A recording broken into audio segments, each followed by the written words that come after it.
오늘은 모든 일을 끝마쳤더라. 이제 열왕기상 7장 40절입니다. 열왕기상 7장 40절입니다. 끝마쳤더라 이게 두 번 나오는데요. 한 번은 히람이, 하나는 솔로몬이죠. 7장 40절. 또 히람이 물두멍들과 부삽들과 대여들을 만들었더라. 그리고 히람이 솔로몬 왕을 위해 만든 주의 집을 위한 모든 일을 행하기를 마쳤더라. 이제 솔로몬 왕을 위해, 다음 주의 집을 위한, 그러니까 위에가 두 번 나오죠. 하나는 언투고 하나는 포인데, 이제 한국말 만들기가 참 어려워요. 솔로몬 왕에게 이렇게 해야 되는데, 이제 그것도 위에 이렇게 한 겁니다. 우리말 만들기 어려워서 그래요.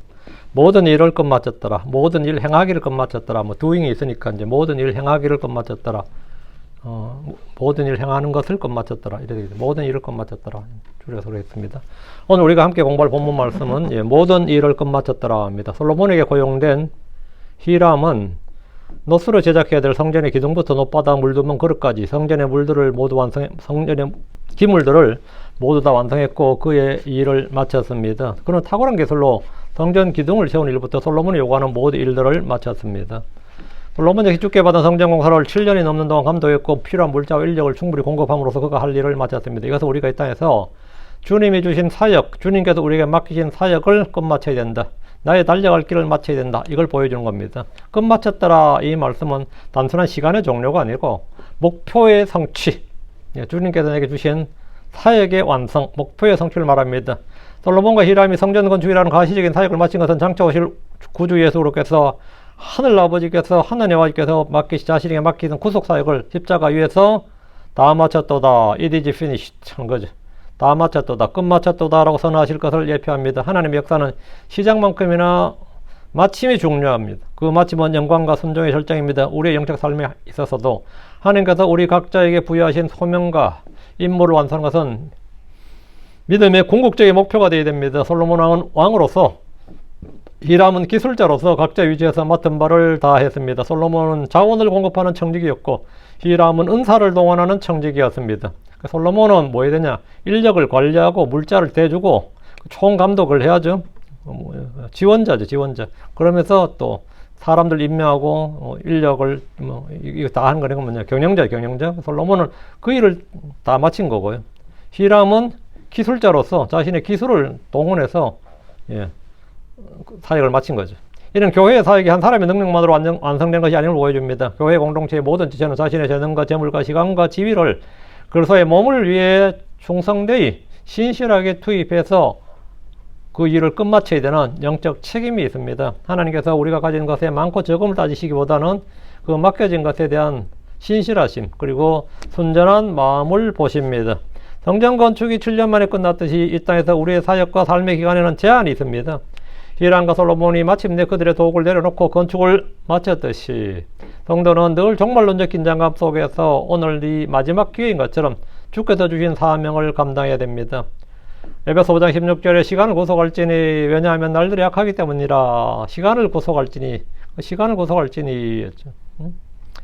우리의 생명이 다하기 전에 나의 달려갈 길을 마쳤노라 고백했던 사도 바울의 발자취를 따라야 됩니다. 침례자 요한은 이 땅에 와서 회개의 진리를 선포했고 하늘의 왕국이 가까이 있음을 선포했고 예수 그리스도를 증언했고 헤롯에 의해 갇혔다가 죽임을 당했습니다. 그러면 인생 진짜 한참 일할 나이에 30대 초반 나이에 그냥 죽어버렸네? 어떤 것 같아요? 그럼 인생에 뭐 아무 상관도 없이 죽어버렸냐? 일 시작하다 죽어버렸냐? 그렇지 않습니다. 그러나 그는 성경에 따르면 침례 요한이 몇 달 일했을 것 같아요. 솔직히 몇 달. 그럼 그는 그의 달려갈 길을 마쳤습니다. 사도행전 13장 25절에 그리고 요한이 자기의 달려갈 길을 마치며 우리 주 예수님 육신을 입고 이 땅에 사람으로 오셔서 아버지께 주신 모든 일을 마치셨습니다. 그럼 십자가 위에서 다 마쳤도다, 다 이루어졌도다, 끝마쳤도다, 이렇게 말씀하셨습니다. 디모데후서 4장 7절에 옥중에 있던 사도 바울이 그의 생을 마치기 전에 한 말이 기록되어 있습니다. 내가 선한 싸움을 싸웠고 나의 달려갈 길을 마쳤고 나의 믿음을 지켰노라. 길을 마쳤고 나의 달려갈 길을 마쳤고 경주를 마쳤다는 겁니다. 사도 바울은 주께 부름받은 후에 그에게 맡겨진 사역을 다 마쳤습니다. 히람은 솔로몬이 맡긴 모든 일을 끝마쳤습니다. 솔로몬 하나님과 아버지 다윗이 맡긴 성전 건축 사역을 끝마쳤습니다. 40절에서 47절은 히람이 한 일에 대한 요약 정리입니다. 물두멍이나 삽이나 대야나 모든 옷으로 제작되는데 근데 이거 누가 만들었냐가 뭐 솔로몬의 건축이, 뭐 솔로몬의 건축, 솔로몬의 성전 하지만 그 기술자 누구냐 그러면 이제 히람이었죠. 히람의 작품입니다. 히람의 청동 주조 방식과 그 규모는 이스라엘의 기술력이 아닌 당대 최고의 페니키아 기술이 동원되어성을 보여줍니다. 이것들은 모두 이것들은 작업 장소가 있었는데 이것들의 모든 작업 장소는 요르단 평야의 진흙 땅이었습니다. 이것들을 만드는 데 들어간 노쇠 양은 기록하지 않았는데 너무 많아가지고 그 노쇠의 무게를 달지 않았기 때문입니다. 성경 녹그릇들이 너무 많았고 알 수 없었다고 기록합니다. 이런 솔로몬이 성전 건축에 성전 제작에 뭐 기물들 제작하든 뭘 제작하든데 돈을 아끼지 않고 투입했다는 것을 말해주는 겁니다. 이건 굉장히 중요한 말입니다. 예산 이 정도로 배정할 때가 이 예산 안에서 만들어라. 공기는 이만큼 줄 테니까 이 시간 안에 만들어. 이게 아니고 그냥 솔로몬은 전적으로 맡기고 놋이 뭐 1톤이 필요하면 1톤, 10톤이 필요하면 10톤. 그거는 예산에 제한을 두지 않았다는 거죠. 예산에 제한을 두지 않았다. 그게 중요한 거죠. 그 놋의 무게를 날지 않았다. 성경은 녹그릇들이 너무 많았고 알 수 없었다고 40절에 기록됩니다. 이는 솔로몬의 성전 제작에 돈을 아끼지 않았고 투입했다는 것을 말해줍니다. 금과 은과 녹과 철과 같은 금속과 나무와 돌과 같은 건축 재료를 최상품으로 구매했습니다. 성전 건축에 예산에 제한을 두지 않았습니다. 건축 예산을 이런 건축지는 없습니다. 모든 건축은 예산이라는 게 있습니다. 그리고 그 예산을 넘어서면 못하는 겁니다. 건물 건축에서 가장 중요한 것 중에 하나가 건축비입니다. 건축주의 가장 고민이 건축비죠. 공기를 왜 단축하려고 그러죠? 하루도 공기를 단축해야 건축비가 확 줄어드는 겁니다. 일꾼들은 나간 일당도 확 줄어들고, 한 달 정도 10년 공사할 걸 7년 했다 그러면 이건 엄청난 경쟁력이에요. 그 한국이 초기에 건축이 다른 외국에 비해서 나왔던 건 딱 하나의 기술력 아닙니다. 공기 단축이었어요. 밤낮으로 일해가지고 남들 뭐 1년 걸릴 거 우리는 뭐 5개월만 6개월만 해버리고 이랬던 거죠. 그렇게 해서 예산을 막 아껴나고 엄청나게 아껴나고 그게 경쟁력이었던 거죠. 가장 중요한 게 건축비예요. 그러나 이 건축을 발주한 솔로몬은 국가적 역량을 모두 투입해서 성전 건축을 냈는데 예산에 제한을 두지 않았습니다. 성전 건축은 크기의 예술성이나 미학적 요소가 고려되어야 하는 것이 아니기 때문에 구조는 굉장히 단순합니다. 성전 구조가 굉장히 단순합니다. 어느 부분에 고난도의 기술을 적용해야 하는 것도 아닙니다. 그럼에도 이 공사는 무려 7년이 걸렸고 엄청난 재정과 인력이 투입되었습니다. 성전 안을 모두 금으로 덮어버렸기 때문입니다. 성경에서 놋은 특히 성전 뜰의 기구들에 사용되었는데 이는 하나님의 심판과 공의를 상징합니다. 놋 하면 심판이에요. 놋 하면. 놋재단부터 시작해서 놋 하면 이건 다 불과 관련되어 있고 언제나 심판과 연관되어 있습니다. 번제단이 놋으로 만들어진 것은 죄가 하나님의 진노, 하나님의 불을 통과해서 소멸되어야 함을 보여줍니다. 물두멍과 놋바다가 놋으로 제작된 것은 정결함에 이르는 길은 반드시 놋, 하나님의 공의로운 심판을 먼저 통과해야 됨을 가르치기 위한 겁니다. 우리를 짓는 물, 그럼 말씀의 물, 성령의 물. 우리를 짓는 물은 예수로께서 십자가에서 하나님의 심판을 대신 받으심으로써 그 놋이죠. 비로소 효력을 갖게 됩니다. 그래서 뱀도 놋뱀 있잖아요. 예수님이 광야에서 그 뱀도 놋뱀이 놋으로 만들었어요. 기구들이 요르단 평야의 진흙땅에서 주조되었다는 사실은 심오한 영적 의미를 내포합니다. 진흙땅은 인간의 연약함과 세상의 비천함 그리고 연단의 영광로를 상징합니다. 하나님께서 세상의 지혜와 강함이 아닌 인간의 연약함과 세상의 진흙 속에서 가장 거룩하고 빛나는 사역의 도구를 빚으셨습니다. 성도들이 빛나는 놋처럼 되기 위해서는 숫꽃과 사르다 사이에 진흙땅과 같은 고난과 시험의 영광로를 반드시 통과해야 됩니다. 이 과정에서 세상적인 불순물들이 제거되고 순전한 믿음의 인격이 주조됩니다. 놋의 무제한적 공급은 하나님의 무한하신 은혜를 보여주는 겁니다. 솔로몬이 놋의 모든 무게를 달지 아니하였으니 이는 그것들이 매우 많았기 때문이더라. 이 기록은 솔로몬의 부를 넘어서 하나님 아버지께서 우리의 이 몸된 교회를 세우는데 공급하신 은혜와 능력과 긍휼과 이 모든 것이 은혜의 자원은 제한이 없다는 겁니다. 주님께서 주시는 것은, 우리에게 주시는 것은 성령을 부으실 때 한량 없이, 한마디로 제한 없이 이 말입니다. 은혜를 부으실 때도 맞아 풍성하게, 긍휼도 풍성하게, 모든 주님께서는 필요를 넉넉하게 풍성하게 공급하신다. 제한 없이 예산에 따라서 하는 게 아니라 무제한되고 헤아릴 수 없는 풍요로움 가운데 공급하신다. 성전 건축의 최상품과 무제한 예산을 투입했듯이 하나님께서 우리의 구속과 성화를 위해서 주 예수 그리스도, 하나님의 아들 주 예수 그리스도와 위로부터 오는 하나님의 성령을 아끼지 않으셨습니다. 아끼지 않으셨습니다. 이는 주 하나님 은혜는 인간의 계산, 우리는 주로 뭐 예산이나 무게나 이런 거, 뭐 공기나 시간이라는 걸 따지는데, 인간의 계산이나 자격으로 제한될 수 없음을 보여줍니다. 우리가 주님의 사역을 감당할 때 재정이나 능력의 부족을 염려하기보다 하나님께서 우리의 필요를 달지 아니하는 노처럼 무한하게 공급하실 것을 믿고 담대히 나아가야 됩니다. 일단 건물이 완성된 후에 주랑에 야긴과 보아스라 두 녹기둥을 세우는 일이 가장 큰 작업이었습니다. 둥근 녹기둥 상단부에 둥근 공 모양을 만들었고 노수로 만든 격자무늬의 그물들과 성류들을 달았습니다. 그리고 성전 안에 커다란 높바다를 성전 앞에 커다란 높바다를 만들고 물두멍을 만들었습니다. 받침소리나 물두멍을 올려놓고 이동할 수 있는 건축에 가장 이동할 수 있도록 특별히 제작된 노수로 만든 이동식 받침대입니다. 녹기둥 야긴과 보아스는 성전 건축의 가장 상징적인 부분으로 야긴 배웠죠. 그가 세우리라. 그분이 세우시라. 보아스 그 안에 힘이 있도다. 그 야긴과 보아스는 교회의 존재 이유이자 사역의 원천입니다. 성전이 세워진 것은 오직 하나님의 능력 안에 있기 때문이며 이 두 기둥은 교회의 영원한 견고함과 권위를 상징합니다. 자, 본문 봅니다. 30절입니다.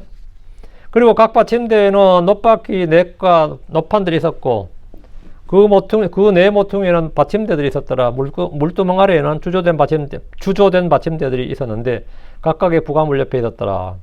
놋바다의 받침대를 말합니다. 놋바다의 받침대는 총 10개를 만들었는데 한 받침대의 길이가 4큐빗, 너비가 4큐빗, 높이가 3큐빗이었습니다. 각 받침대에 4개의 바퀴와 받침이 있는데 바퀴가 있었다는 것은 이동의 편의를 위한 것입니다. 땅에다 든든히 박아 고정해버리면 뭐 바퀴가 전혀 필요치 않습니다. 놋바퀴 넷과 놋판들이 있었고 그 모퉁이는 지지대들이 있어서 넘어지거나 흔들리지 않도록 했습니다. 물을 2000바스 정도를 담아야 되는데 이제 최대 용량은 3000바스였어요. 물을 2000바스를 담으면 2000바스가 18,000갤런 정도인데요. 18,000갤런의 무게가 이게 45톤 정도입니다. 물 무게가 45톤에다가 놋의 무게도 있잖아요. 놋의 크기, 놋바다 크기가 있으니까 물의 무게에다가 놋의 무게를 감당하려면 받침대를 튼튼하게 이 정도 세워야 되는 거죠. 받침대 놋바퀴 넷과 지지대가 동시에 있는 것은 교회의 사명과 교리의 이상적인 균형을 보여줍니다. 바퀴는 성령의 능력을 입은 복음 전파의 기동성, 이동성을 말하는 겁니다. 성도의 삶은 끊임없이 움직이며 세상을 향해 나아가야 됩니다. 이는 교회의 신앙이 견고한 반석이신 그리스도와 변치 않는 말씀의 교리에 굳건히 서서 우리는 세상 어디든지 나아가야 된다. 이게 복음의 발입니다. 복음의 발, 화평의 발. 사역에 열심히 아무리 뜨고도 그 기초가 흔들리면 이 45톤의 물을 감당할 수가 없습니다. 즉 복음의 능력을 증거하기 위해서 교리적 안정이 필수적입니다. 네 모퉁이의 지지대가 있다는 것은 복음의 증거가 세상에 네 모퉁이고 세계를 향하고 있음을 상징합니다. 물두멍에 담긴 정결의 물, 이 물은 씻는 물이잖아요. 이건 말씀의 물이고 이 물은 견고한 받침대 위에서 흔들림 없이 세상의 모든 곳으로 이동하고 거기서 모든 사람들에게 보급되어야 됩니다. 31절 그리고 그것의 입구는 기둥머리 안쪽과 위로 한 큐빗이었으나 그것의 입구는 받침대의 작업을 따라 둥그렇고 한 큐빗 반이었더라. 그리고 그것의 입구 위에는 테두리들과 함께 조각들이 있었는데 네모났고 둥글지 않았더라. 놋바다의 입구는 기둥머리 안쪽과 위로 한 큐빗이었습니다. 그것의 입구는 받침대의 작업을 따라 둥그렇고 한 큐빗 반이었습니다. 상단 원형 사각 테두리입니다. 이것은 세척을 위한 것입니다. 물두멍 입구가 둥그렇다는 것은 정결의 은혜가 모든 사람에게 편견 없이 열렸음을 시사합니다. 복음은 누구에게나 제공되고 정결에 이르는 길에는 차별이 없습니다. 그러나 둥근 입구와 함께 그 위에 네모난 조각이 있었다는 것은 하나님께서 주시는 은혜가 무질서하지 않고 하나님의 거룩하신 기준과 규격, 이게 우리 스스로 표현하면 뭐냐, 이게 교리입니다. 기준과 규격, 교리에 따라서 제공됨을 가르칩니다. 정결의 수단은 포용적이지만 그 정결 넣는 방법과 기준 오직 하나님의 말씀 안에 반듯하게 확정되어 있습니다. 입구의 높이가 한 큐빗 반이라는 것은 물두멍이 성소의 거룩한 물을 담고 있는 구별된 그릇임을 강조합니다. 성도는 세상에 제약된 물로부터 분리된 높은 기준과 거룩함을 유지해야 됩니다. 우리의 삶이 아무리 세상 속에 놓여있다 할지라도 그 사역의 목적은, 그 내용은 거룩함이란 경계로 보호되어야 됩니다. 32절입니다. 그리고 그 테두리들 아래에는 네 바퀴가 있었고 그 바퀴들의 축들이 받침대에 연결되었더라. 한 바퀴의 높이는 한 큐빗 반이었더라. 그리고 그 테두리들 아래에는 네 바퀴가 있었습니다. 그 바퀴들의 축들이 받침대에 연결되어 있었는데 한 바퀴의 높이는 한 큐빗 반이었습니다. 이것은 안정성입니다. 바퀴의 축들이 받침대에 연결되었다는 것은 교회의 모든 움직임과 사역이 견고한 기초 위에 뿌리를 두고 있어야함을 말합니다. 즉 사역은 신학적 기초와 교리적 진리에 철저히 연결되어야 되고 감정이나 일시적인 유행에 따라 움직여서는 안 됩니다. 모든 바퀴의 높이가 한 큐빗 반으로 동일했다는 것은 복음 전파의 사명이 균형 잡히고 공평하게 이루어져야 함을 나타냅니다. 성령의 사역은 어느 한쪽으로 치우치지 않으면 모든 지역, 모든 민족에게 동등한 무게와 속도로 나아가야 됩니다. 교회 내 모든 지체 역시 차별이 동일한 사명의식과 권위를 가지고 복음 전파의 사역에 참여해야 됩니다. 3절 그리고 그 바퀴들의 작업은 병거 바퀴 작업 같았으니 그것들의 축들과 통들과 테두리들과 살들이 다 부어 만든 것이었더라. 전부 다 부어 만들었다는 말은 이 주물틀을 만드는 게 제일 핵심이죠. 주물틀만 만들면 뭐 그냥 그 부어버리면 되니까. 그 진짜 작업의 핵심은 뭐냐면 주물틀 만든 거예요. 병거 바퀴 작업을 했다. 축들, 통들 전부 다 하나로 그냥 주물틀을 만들다 부어서 만드는 거니까요. 바퀴들 작업은 병거 바퀴의 작업 같았습니다. 그것들의 축들과 통들과 테두리들과 살들이 부어 만든 겁니다. 부어 만들었다는 것은 부어 만들었다는 뜻이 자체가 뭐냐? 전체가 하나가 되는 거죠.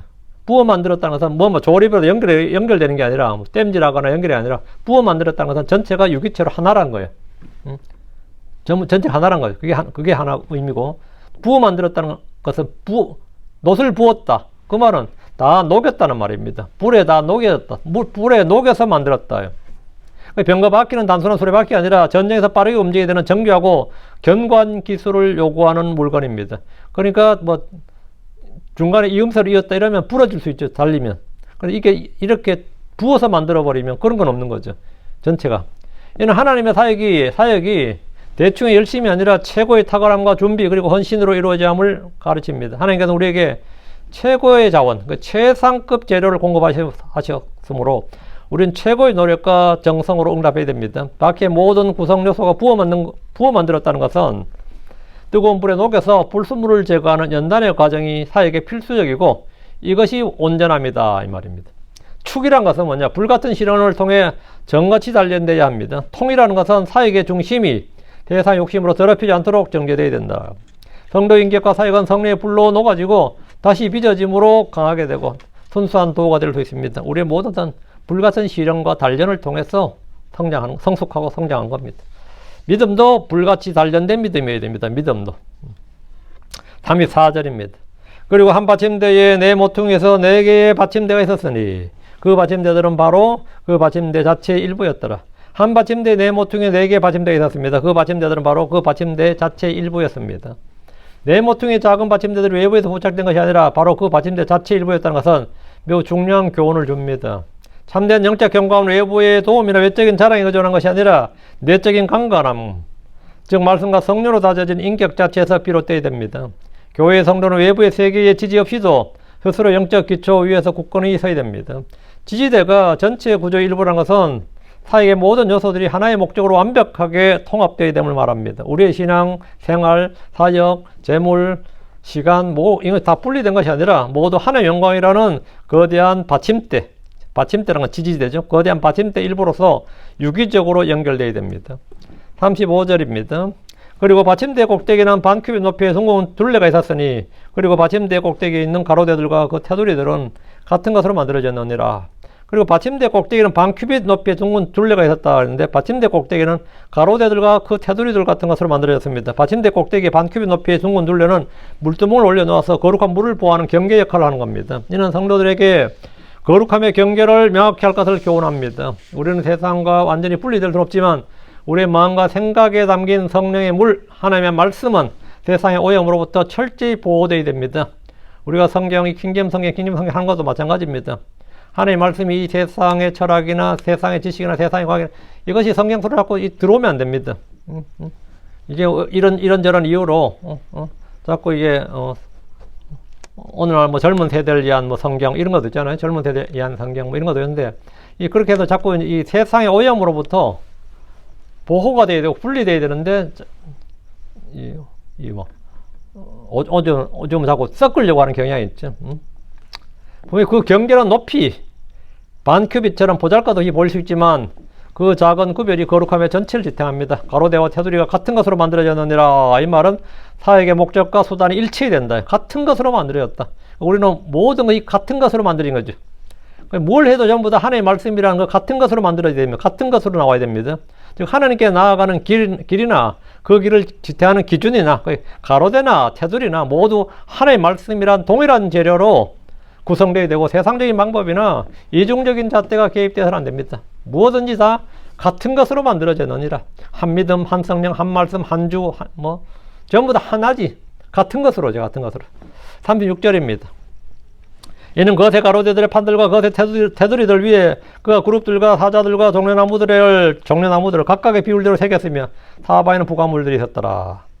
부가물들을 해야 되는데 부착물들을 해야 될지 여기다 어디션이거든요. 그냥 이게 한국말이 약간 어색하더라고요. 이 부가물들 찾는 좀 더 정확한 입에 착 달라붙는 말이 있었으면 좋겠는데 부가물들이 있었더라. 이렇게 부착물들이 있었더라. 그걸 첨가물 할 수는 없고요. 이게 거기다가 탁 이게 주물들이 붙어 있는 거거든요.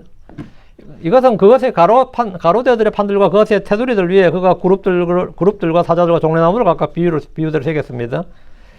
사바에는 부가물들이 있었습니다. 그룹은 하나님의 영광과 지성소를 수호하는 존재를 상징합니다. 물두멍과 침대 그룹이 새겨진 것은 정결의 사역이고 하나님의 거룩함을 지키는 사역이고 이 사역은 하나님의 그 영적인 보호 아래 하나님의 그 주권적인 보호 아래 있음을 말한 겁니다. 그룹 하면 유대인들이나 우리 크리스천들 다 마찬가지예요. 그룹 하면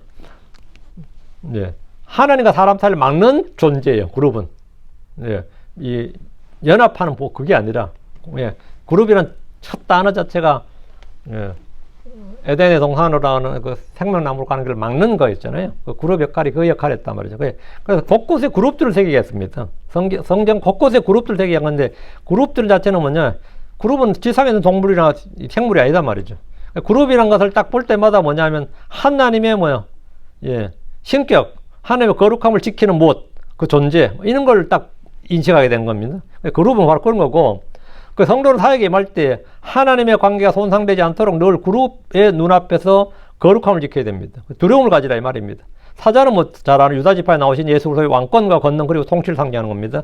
이는 물두멍의 정결 사역이 단순히 윤리적인 정화가 아니라 왕이신 그리스도의 권세와 능력만으로 가능하다는 걸 보여주는 겁니다. 복음을 전하고 정결을 선포하는 모든 움직임은 오직 왕의 권위, 만왕의 왕이시고 만주의 주이신 그분의 권능과 권위 아래서만 힘을 얻습니다. 종려나무는 승리, 의로움 그리고 기쁨을 상징합니다. 정결의 과정을 통과하고 그리스도의 왕권을 의지해서 사역을 감당하는 성도들에게 약속된 궁극적인 결과는 바로 영원한 승리, 기쁨입니다. 우리의 사역의 끝은 좌절이 아니라 하나님께 주신 의와 기쁨의 열매입니다. 세 가지 형상이 각각의 비율대로 새겨졌다는 것은 성도의 삶에서 그룹과 사자와 종려나무죠. 보호와 권능과 열매가 어느 한쪽으로 치우치지 않고 균형과 조화를 이루어야 함을 가르치는 겁니다. 이거 전부 다 비율대로 이루어졌다고. 그리스도의 삶은 능력이 넘치더라도 거룩함이 뒷받침되어야 되고 그 모든 것은 궁극적으로 영광의 열매, 그 성령의 열매, 영광의 열매를 맺어야 됩니다. 37절입니다. 이런 방식으로 그가 10개의 받침대들을 만들었으니 그것들이 모두 하나의 주조와 하나의 지수와 하나의 모양이더라. 하나와 하나 이게 뭡니까? 원, 하나가 티네도 맞죠. 이거는 일치야 조화죠. 하나 이런 방식으로 그가 10개의 받침대들을 만들었습니다. 그것들이 모두 하나의 주조와 하나의 지수와 하나의 모양이었습니다. 10개의 받침대가 하나의 주조와 하나의 지수와 하나의 모양을 가졌다는 것은 하나님의 성전 사역의 통일성과 일치성을 강력하게 강조하는 겁니다. 우리도 분열이 아니라 하나됨을 강조하잖아요. 한 믿음, 한 주, 한 영 이런 거 이게 전부 다 통일성과 일치성이죠.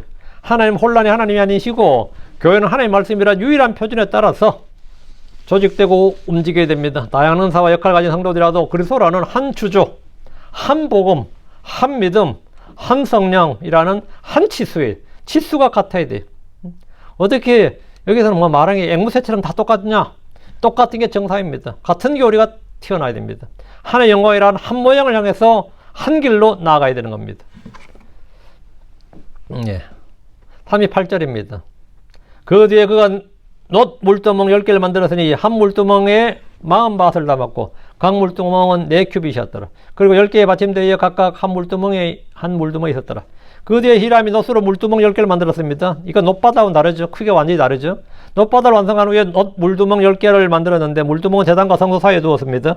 제사장이 손과 발을 씻는 데 사용합니다. 크기는 명시되어 있지 않고 한 개의 물두멍에 40밭을 담았습니다. 놋바다는 2000밭을 담았으니까 용량 차이가 엄청나게 다르죠. 놋바다는 대용량의 물을 담았다면 물두멍은 대야 수준입니다. 놋바다는 몸 전체를 씻는 데 사용했고 물두멍은 일상적인 시스템, 즉 손과 발을 씻는 데 사용했습니다. 물두멍이 10개의 받침대를 뒀다는데 열은 10은 항상 완전함과 시험을 상징하는 숫자입니다.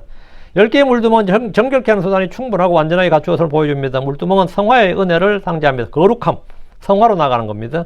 제사장이 시작물 드리고 번제단에 드리죠. 성소에 들어가서도 성소에 들어갔다는 건 하나님의 교제, 경배죠. 성소에 들어가기 전에 손과 발을 씻는 것은 우리가 놋바다, 구원을 받은 후에 이 땅을 걸으면서 짓는 일상적인 우리 주님께서 태족식 할 때 기억나시죠? 제자들에게 대야에 물을 떠와서 씻어준 거. 그 일상적인, 내가 너희 씻어주면 너희 나와 상관없다고요. 목욕을 한 자는 모든 게 깨끗하지만 발은 씻어야 된다. 그래서 일상적인 손과 발의 더러움을 매일 정결해야 됨을 가르치는 겁니다. 이게 라인이 딱 그려지죠. 이는 성도의 끊임없는 죄의 고백과 회개의 삶을 요구합니다. 한 물두멍이 40밭을 담았다는 것은 성경에서 40 하면 연단과 시험과 준비의 기간이면 노아 용서도 40일이었고 이스라엘 광야 생활도 40일이었고 모세가 올라가던 거 40일, 이제 엘리야가 거기 간 것도 40일, 다 40일이지 뭐. 성경 40 하면 예수님께서 시험 받은 것도 40일, 시험 금식하시고 시험 받은 거 40일. 40이란 것은 항상 연단 시험 준비의 기간인데 우리의 매일 생활의 과정은 말씀 안에서 고난과 시험이란 연단을 통과함으로써 이루어집니다. 이 연단을 통해서 우리는 죄로부터 더욱 정결하게 됩니다. 39절. 그리고 그가 5 받침대를 집에 오른쪽에 두고 5 받침대를 집에 왼쪽에 두었으며 또 그가 그 바다를 집에 오른쪽 곧 동쪽을 향하되 남쪽을 마주보겠다. 동쪽을 향하되 남쪽을 마주보겠다. 동남쪽이다 이 말입니다. 물두멍의 받침대가 10개인데 5은 집에 오른쪽에 두었고 5 받침대는 집에 왼쪽에 두었습니다. 성전에 들어가기 전에 손을 씻기 위해서 성전 오른쪽과 왼쪽에 둔 겁니다. 놋바다는 집에 오른쪽, 곧 동쪽을 향하되 남쪽을 마주보게 두었다 이렇게 되어 있는데 이건 남동쪽에 두었다 이 말을 이렇게 표현합니다. 동쪽으로 남쪽, 우리 성경에 여기는 그 집 오른쪽에 동쪽으로 남쪽을 향해 두었더래네 이렇게 해놨네요. 예. 동쪽으로 남쪽으로, 동쪽을 향하되 남쪽을 마주보겠다. 동남쪽 이 말입니다. 예. 예. 이렇게 한 것은 뭐냐? 예. 모든 사람에게 항상 그리고 즉시 이 물이 제공된다 이 말입니다. 물을 찾느라고 이렇게 저렇게 할 게 없는 거죠. 예. 정결의 수단은 숨겨져 있거나 어렵게 얻어야 되는 것이 아니라 하나님과의 교제를 원하는 누구에게나 열려 있어야 됩니다. 놋바다를 남동쪽에 둔 것은 상징적입니다. 동쪽은 하나님의 영광, 셰키나죠. 하나님의 영광이 임재하는 방향이고 남쪽은 해가 가장 강하게 비추는 정오의 빛, 그 심판의 빛을 상징합니다. 놋바다는 정결케 하는 물을 담고 있으나 그 물은 하나님의 영광 아래서 공의로운 심판을 통과한 피의 은혜를 상징적으로 담아내는 위치에 놓였습니다. 위치 하나 놓는 것도 그냥 생각 없이 놓은 게 아닙니다. 전부 다 이 복음의 은혜를 다, 구속의 은혜를 전부 다 예표하도록 만들어지고 그렇게 놓였습니다. 이는 죄 씻음이 오직 하나님의 영광을 위한 것이고 그 방법은 심판을 대소하신 그리스도 안에서 이루어졌음을 나타냅니다. 40절입니다. 그리고 히람이 물두멍들과 부삽들과 대접들을 만들었더라. 이와 같이 히람이 주의 집을 위하여 솔로몬 왕에게 만들었던 모든 일을 행하기를 마쳤더라. 그리고 히람이 만든 것들입니다. 물두멍들, 부삽들, 대접들, 우리가 좀 청동, 이거는 놋바다, 이건 엄청 큰 것들이지만, 그 다음부터는 좀 작죠. 부삽, 대접은 좀 작은 것들이죠. 이와 같이 히람이 주의 집을 위하여 솔로몬 왕이 준 작업 명령을 모두 수행했습니다. 우리는 내게 맡겨진 사역을 마쳐야 됩니다. 이 세대에 우리가 할 일이 뭡니까? 우리는 성전 건축을 하지 않지만 교회를 세운 일에 뛰어나기를 구해야 됩니다. 하늘을 사랑하고 이웃을 사랑해야 됩니다. 히람은 물두멍뿐 아니라 부삽과 대접을 이런 부서적인 도구까지 다 제작했습니다. 부삽은 희생제사를 드린 후에 남은 죄를 치우는 데 사용되었습니다. 이런 사역의 뒤처리, 즉 죄의 잔재와 불순물을 깨끗이 치우는 겁니다. 예. 가장 빛나지 않는 작업이 하나가 죄 치우는 거죠. 불순물을 치우는 성실하고 보이지 않는 사역인데 우리의 봉사에는 화려한 부분만 있는 것이 아니라 더러운 죄를 치우는 겸손한 수고가 반드시 포함되어야 됩니다. 음식을 해오는 것도 중요하지만 설거지도 중요합니다. 음식 맛있게 먹는 것도 중요하지만 뒷처리하는 설거지도 쓰레기 잔반들 처리하는 것도 귀찮지만 그것도 음식 만들어 먹는 것만큼 중요한 겁니다. 만들어 먹는 것만큼 중요해요. 그래서 더러운 죄를 치우는 겸손한 수고가 모든 모임에, 모든 집회에 반드시 포함되어야 됩니다. 대접은 피를 받거나 물을 옮긴 데 사용되었습니다. 이는 피의 사역과 정결의 사역을 담아내는 도구입니다. 히람이 주의 집을 위하여 솔로몬 왕에게 만들었던 모든 일을 끝마쳤다는 것은 권위에 대한 순종을 강조합니다. 히람은 솔로몬 왕의 명령을 받았지만 그 궁극적인 목적은 주의 집이었습니다. 성도는 세상의 권위 아래 복종할 때라도 그 모든 행위의 최종적인 목적은 하나님의 영광입니다. 우리는 하나님을 기쁘시게 하는 것, 이것이 먼저 주를 기쁘시게 하는 것, 주의 눈앞에서 주를 기쁘시게 하는 것, 그것이 먼저 그게 사역입니다. 오늘 우리의 사역은 바로 하나님의 사랑과 이웃 사랑이란 가장 강력한 지상 명령을 완수해서 교회를 세워야 됩니다. 41절입니다. 두 기둥과 그 기둥 꼭대기에 있던 두 기둥머리의 두 대접과 또 기둥들의 꼭대기에 있던 기둥머리의 두 대접을 덮기 위한 두 그물 장식이었더라. 여기서부터는 이미 나왔던 내용을 다시 정리하는 겁니다. 41절부터는 중복이에요. 히람이 와서 만든 것들입니다. 두 기둥 꼭대기에 있던 기둥머리에 두 대접, 그 위를 덮는 두 그물 장식을 만들었는데, 교회는 견고한 기둥이 되어야 하지만 그 능력이 자신의 힘이 아닌 성령의 충만에서 비롯되었음을 잊어서는 안 됩니다. 기둥머리의 녹그물 장식은 은혜의 섬세하고 정교한 짜임새를 상징합니다. 하나님의 사역은 인간이 생각하는 단순한 방식이 아니라 치밀하고 완벽한 그물 아래서 이루어집니다. 이 그물은 또한 교회의 연합을 상징하며 성도들이 서로 연결되어 하나의 아름다운 구조를 이루어야 함을 보여줍니다. 42절. 그리고 그 두 그물 장식을 위하여 400개의 성륜을 만들었더라. 또 그 하나의 그물 장식을 위하여 두 줄의 성륜을 만들어 두 기둥들 위에 기둥머리에 두 대접을 두었더라. 앞에서 모두 설명한 것들입니다. 이미 앞에 다 나왔던 내용이죠. 두 그물 장식을 위해 400개 성륜을 만들었습니다. 성륜은 풍요와 생명을 상징하고 성전 장식에 반복적으로 사용되었습니다. 격자 위에 성류가 배열되어 성전의 아름다움과 상징성을 더했습니다. 성류는 그 안에 수많은 씨앗을 담고 있어 생명력, 풍요, 그리고 다산을 상징하는 열매입니다. 400개 성류는 성전의 증거가 영혼 구원과 복음의 풍성한 열매를 맺어야 할 영원한 사명을 강조합니다. 사라는 것, 넷이라는 것, 사는 세상의 완성, 동서남북 이런 거, 100은 완전함을 의미하고 400은 전 세계를 향한 완전한 열매를 나타냅니다. 교회가 복음의 열매를 맺지 못하고 외적인 건물, 종교성만 자랑한다면 이는 성류가 없는 장식과 같습니다.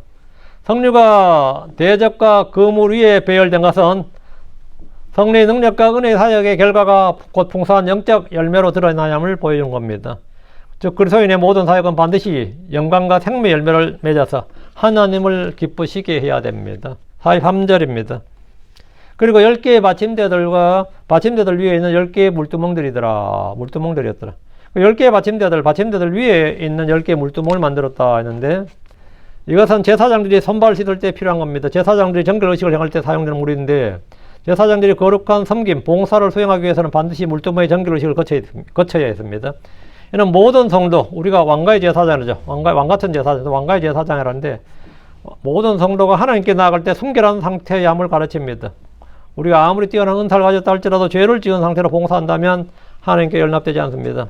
그리스도의 보혈은 우리를 단번에 구원하지만 말씀을 통한 매일의 정결의식은 하나님과의 지속적인 교제를 위해 필수적입니다. 44절입니다. 그리고 한 바다와 그 바다 아래에 있는 12마리 소들이었더라. 높바다를 말한 것으로 대용량의 물을 담아두는 곳입니다. 그 바다 아래는 12마리의 소들이 있었습니다. 이것은 제사장들이 몸을 씻는 데 사용되었습니다. 12마리의 소는 바다를 바치고 있었는데 이스라엘의 12지파를 상징합니다.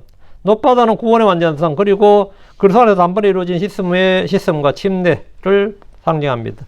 대용량의 물은 죄를 완전히 덮고 씻어낼 수 있는 그리스도의 보혈의 무한한 능력을 의미합니다. 제사지 몸 전체를 씻는 행위는 성도가 그리스도와 연합하여 옛자는 죽고 새 생명으로 사는 침례를 예표하고 이는 구속의 기초가 됩니다. 손은 성경에서 희생과 힘, 그리고 짐을 지고 일하는 충성된 종을 상징합니다. 교회의 사역은 그리스도의 완전한 정결의 은혜를 힘있게 받쳐들고 세상에 증언하는 겁니다. 높바다의 모든 은혜는 희생과 섬김 위에서 지탱됩니다. 이게 바로 소의 본질이죠. 성도는 소처럼 신실하게 멍을 메고 복음의 짐을 지는 자세로 사역에 임해야 됩니다. 45절. 그리고 솥들과 부삽들과 대접들이었더라. 주의 집을 위하여 히람이 솔로몬 왕이 만든 이 모든 기구들은 빛나는 놋이었더라. 빛나는 bright예요. 놋이 이제 밝은 놋인데, 놋은 시간이 흐르면 점점 더 오히려 고풍스러워지는 그런 건축 재료입니다. 솥과 부삽, 대접들은 성전에 쓰이는 여러 기구들입니다. 희생물을 드리고 명절 행사에 필요한 도구들입니다. 이것들은 주의 집을 위하여 히람이 솔로몬 왕에게 만든 기구들로 재료는 빛나는 놋이었습니다. 이 모든 기구들이 빛나는 놋이었다는 것은 그들이 뜨거운 불과 연단의 과정을 통과해서 불순물이 제거되고 순수하게 정련되었다. 그래서 빛나는 놋인 겁니다. 빛나는 금에도 그 마찬가지고, 빛나는 은혜도 순수한 은혜도 전부 다 이 정결의 과정, 연단의 과정, 이 불의 그 정화 과정을 완전히 거친 금속이라는 뜻이죠. 그게 보석인 거죠. 성도의 사역의 도구는 외적인 화려함보다는 내적인 순수성과 성결이 중요합니다. 사역의 가장 낮은 부분, 부사비라 할지라도 빛나는 노처럼 세상에 구별된 순결함과 광채를 발해야 됩니다. 우리의 삶이 하나님의 영광을 반사하는 빛나는 거울이 되어야 됩니다. 소치는 뭐 고기를 삶는 게 소치죠. 부삽은 죄를 치우는 거죠. 대접은 피를 받는 겁니다. 이런 소치나 부삽이나 대접은 성전 사역에 필수적이지만 고대고 때로는 지저분한 실제적인 부분에 사용되었습니다. 이는 교회 사역의 영적인 부분뿐 아니라 실제이고 때로는 고통스러운 희생과 헌신을 요구함을 가르칩니다. 보이는 부분만이 아니라 보이지 않는 곳에서 피 흘림과 쓰레기를 치우는 것, 이것도 다 감당해야 됩니다. 46절입니다. 요르단 평야에서 왕이 그것들을 부어 만들었으니 숫꽃과 사르단 사이에 진흙땅에서였더라. 이 모든 기구는 요르단 근처 숫꽃과 사르단에서 진흙땅에서 부어 만든 것입니다. 성전기구들이 특정 장소에서 제작되었음을 밝히고 당시의 금속 주조 기술을 보여줍니다. 요르단 평야는 이스라엘이 가나안 땅에 들어가기 전 광야를 마치는 곳이죠. 세상과 접경을 이루는 곳입니다. 경계선이 요르단이죠. 요르단강이죠. 하나님께 드릴 거룩한 기구들이 세상과 맞닿은 곳에서 주조되었다는 것은 거룩함이 세상의 구별과 연단의 과정에서 형성된 걸 보여줍니다. 성도들이 이 세상에서 자신의 사역의 도구를 빚어내야 되고 세상의 불 속에서 시험을 받아야 됩니다. 진흙땅은 인간의 본질과 기원을 상징하고 주조 작업의 가장 기본적인 장소입니다. 이는 아무리 뛰어난 기술, 히람의 기술이 히람 뛰어난 기술자였죠. 귀한 재료, 밝은 노시라 그래요. 귀한, 아무리 뛰어난 기술과 귀한 재료를 할지라도 그 기원은 진흙과 같은 겸손한 자리에 있음을 상기시킵니다. 성도는 자신의 사역을 자랑하기보다 자신이 진흙과 같은 존재임을 끊임없이 기억하며 겸손해야 됩니다. 47절. 그리고 솔로몬이 모든 기구들을 달지 아니하였으니 이는 그것들이 매우 많았기 때문이라. 노스의 무게도 밝혀지지 아니하였더라. 보통 이런 건축물을 제작할 때는 설계도는 물론이고 모든 일정을 매우 상세하게 기록하는 것이 원칙입니다. 인력 투입이나 재정을 얼마나 썼는지, 금이나 은, 녹과 석재, 목재를 사용하는 양을 상세하게 기술하기 마련입니다. 왜? 건축 현장에서 가장 많은 불법과 비리가 자행되는 것이 뭐냐?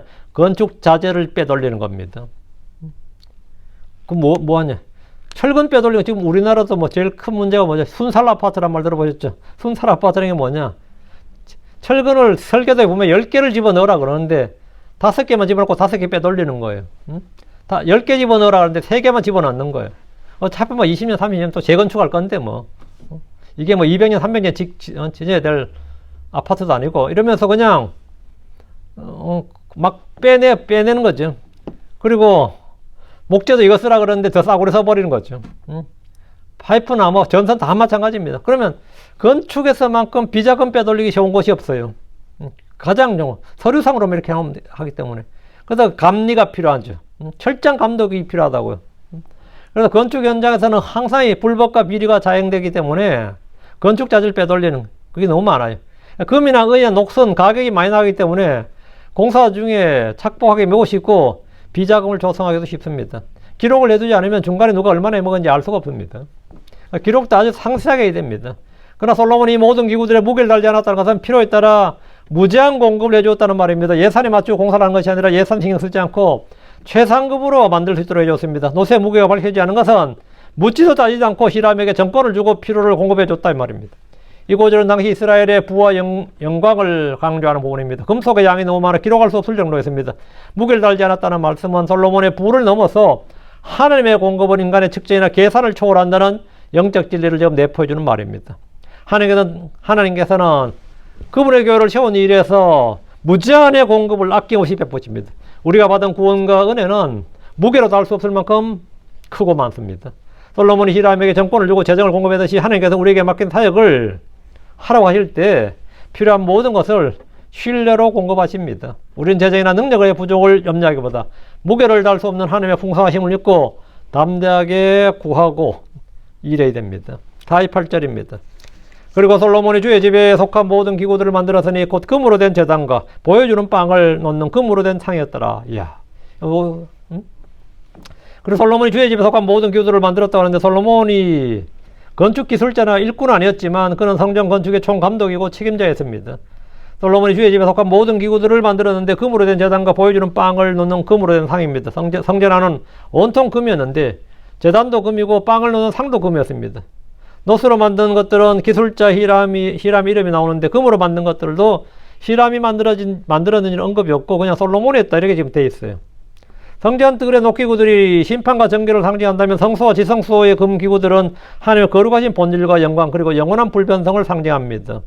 금은 천상의 가치와 성결함을 나타냅니다. 덫을 통과해 정결해진 성도만이 금의 영역인 하나님과의 친밀한 교제에 들어갈 수 있습니다. 금제단은 금제단은 향이죠. 번제단은 놋제단이죠. 금제단과 놋제단과 달리 향을 피우는 곳, 즉 기도의 장소입니다. 이건 영적 희생물입니다.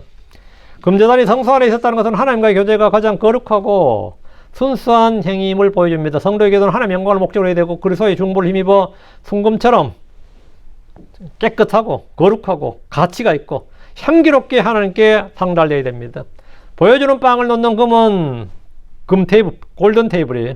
금상이에요. 금상은 생명의 빵이신 예수 그리스도를 보여줍니다. 이 상은 하나님께서 자기 백성에게 영원한 양식을 공급하고 그들과 교제하신다는 약속입니다. 교회는 끊임없이 말씀을 통해 생명을 공급받고 성도의 교제를 통해 영적 생명을 유지합니다. 49절입니다. 그리고 순금으로 된 등잔대 들고 신탁소 앞 오른쪽에 5과 왼쪽에 5이었으며 꽃들과 등잔들과 금 집게들이었더라. 이게 전부 다 금이에요. 성소 안에 등잔대들도 금으로 만들었습니다. 이 등잔대들은 신탁소 앞 오른쪽에 5, 왼쪽에 5이 있었습니다. 성전 내부를 밝힌 등잔대는 하나님의 빛과 임재를 상징합니다. 좌우대칭으로 배치되어 질서와 조화를 나타냅니다. 꽃들과 등잔대들과 금집게들도 모두 금으로 제작되었습니다. 순금 등잔대는 성령의 능력을 받은 교회의 빛된 증거를 상징합니다.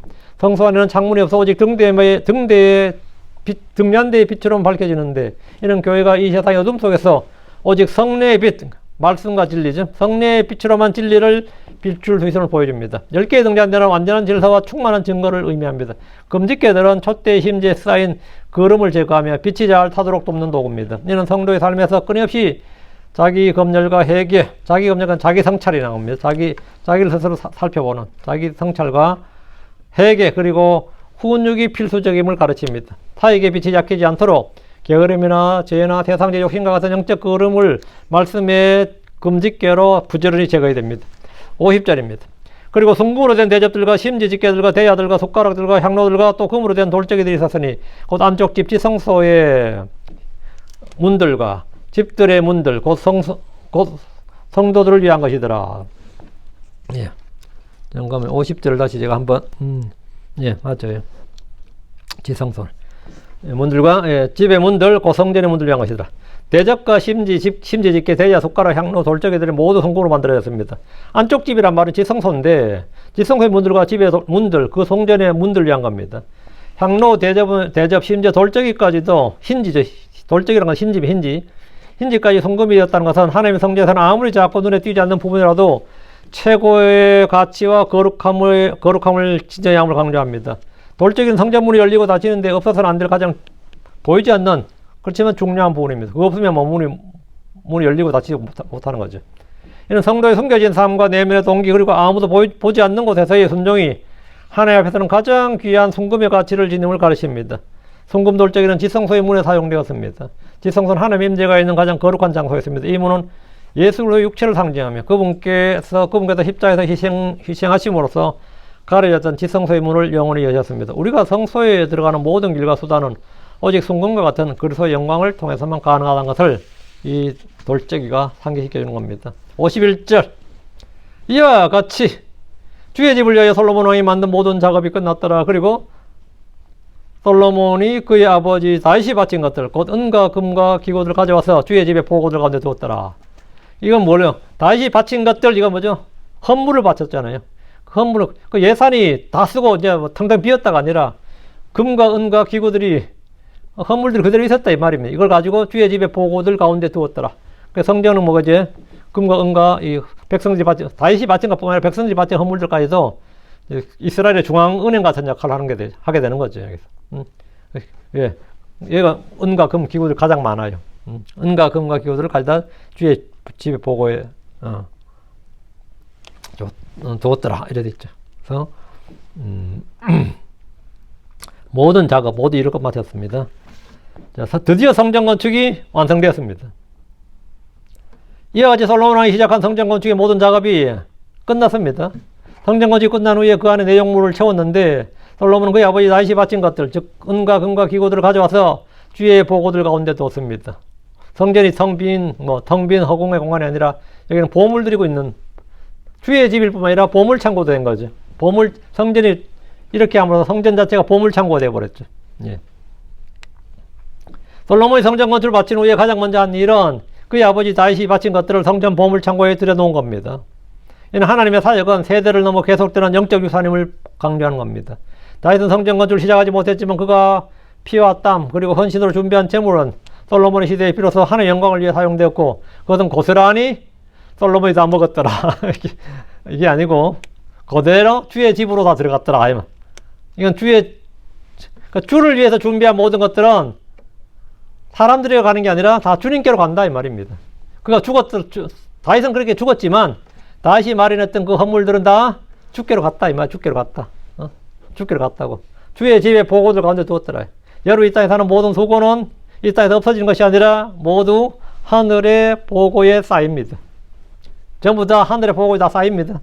하늘에다 여러분이 했던 모든 일들은 여러분 수고한 모든 것들은 다 하늘에 저 보물창고에 쌓인다 이거예요. 네. 그리고 그가 했던 모든 일은 하나님의 영광을 위해서 사용되었습니다. 다윗이 못했더라도 다윗이 했던 일들을 솔로몬이 아버지 다윗 것을 사용했잖아요. 우리가 한 영적 유산이란 것은 바로 그런 겁니다. 내가 못했다 하더라도 내 걸 가지고 다른 사람이 쓰잖아요.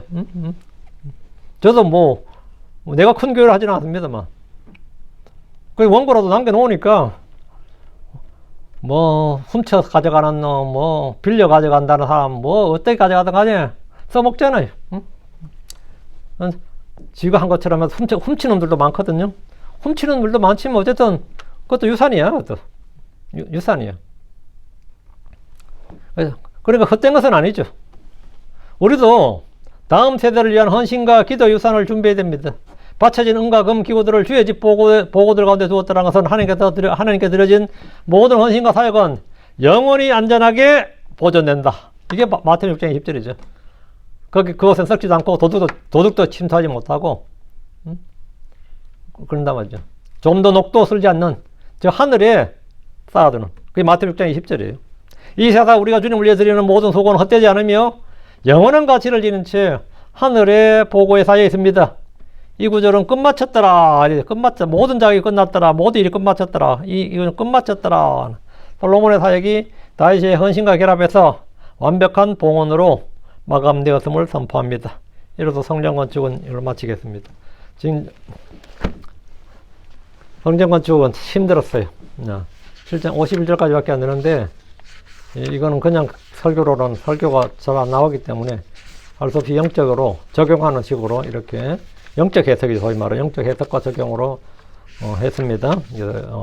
건물이라는 자체가 그렇습니다. 모든 건물은 다 그런 식으로 건물주, 건축주, 설계자가 어떤 의미로 그걸 했다 이렇게 해서 그걸 다 그 상징성을 부여하는 겁니다. 그렇기 때문에 우리가 모세 성막도 마찬가지고 솔로몬 성전도 그와 같은 해석을 하는 것은 성경적으로 잘못된 게 아닙니다. 그래서 우리가 여러분이 이 해석이 맞고 안 맞고가 아니라 이렇게 우리가 교훈을 받을 수 있구나.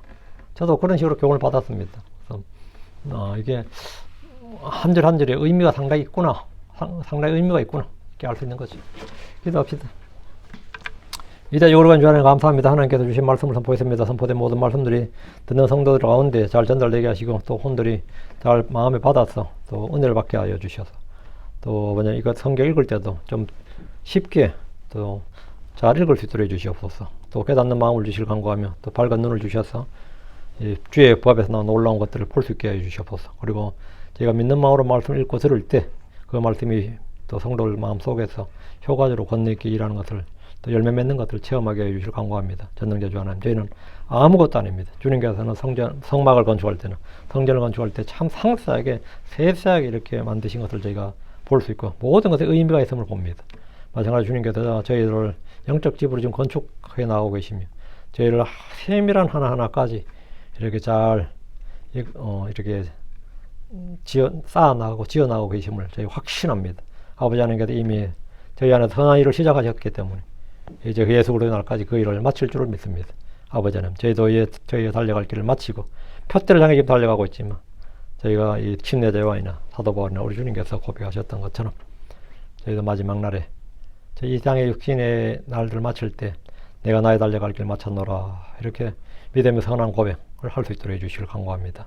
그리고 아버지 저희가 이 땅에서 한 모든 일들이 사람들이 어떻게 쓰든지 또 내가 어떻게 하든지 그냥 아무것도 아닌 것처럼 볼지라도 주님께서 우리의 모든 수고와 희생과 헌신과 섬김을 결코 헛되지 않다고 했습니다. 그걸 향한 어떤 일도 헛되지 않는 줄 우리가 알고 더욱 넘치게 주의를 할 수 있도록 해주시고 또 주님께서 불의하지 아니하셔서 성도의 성민과 희생을 잘 히브리 6장 10절에 잘 안다고